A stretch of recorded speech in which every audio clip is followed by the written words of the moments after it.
Hello guys, and welcome back to Global Education Zone.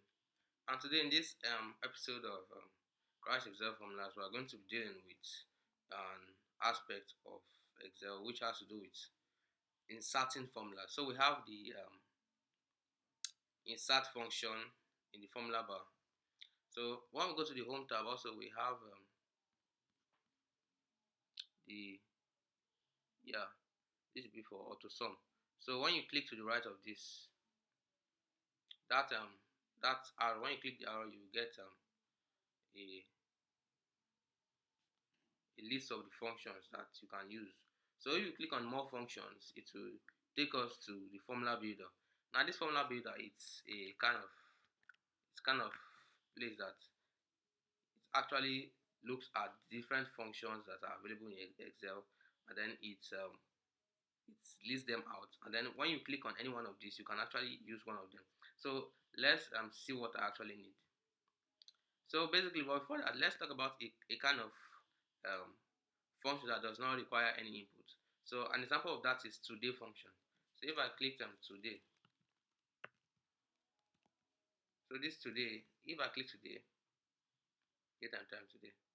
So this today function, it has a result that is volatile. So the meaning of that is that the result changes. So if I open this spreadsheet tomorrow and I check this function, my result will be different from that of today. So if I click on done, then I'll have the output in the cell that was. So you should know have in mind that this cell I had already selected this cell before clicking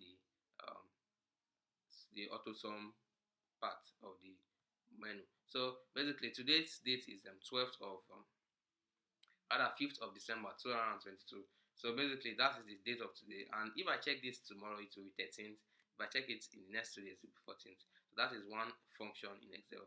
So let's talk about another way we can apply this function. So assuming I wanted to calculate the standard deviation here, all I needed to do, another way of getting these functions, not just here, you can also go to the formula menu, and then in the drop down you will see insert function. So click insert function, then you have a list of functions to use from.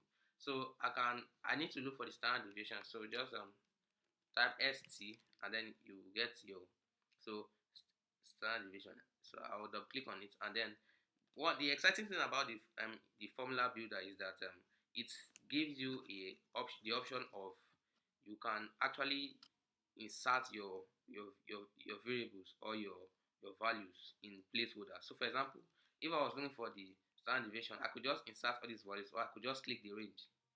So I can have this as the range. I can also click everything at once. So I need this whole range to look for the standard deviation. And when I click done, it's going to give me the standard deviation of this. Another way of doing this is another way I'll click on my Z and then start all over again. So another way of doing this, I can click it one by one. So I can click this one, and then I can go to number 2, click the next cell, then I can add a number again, click the next cell, I can click add another 4th one. So and then that's not true. So and then for this one I can click this one. Then when I click on done, it's going to give me the same answer. So basically that shows that there are two ways of achieving this same result. So I've literally calculated the standard deviation of all these numbers, and this is how it's done in Excel. You can also do this for a varying number of formulas. So I know that some episodes ago I advised us not to actually use um, type. I advise us to actually type our formulas, but now you can also use the formula builder. It is very useful. It saves time. If there's time constraint, and if you are trying to master the Excel formulas, you can make it a formula builder, and it can make you to quickly grasp the function, the overall view, and overall concept of Excel formulas and functions. So I hope you've enjoyed this video. You can also tweak the functions. You can just play around with them and see what they give you. So thanks for watching.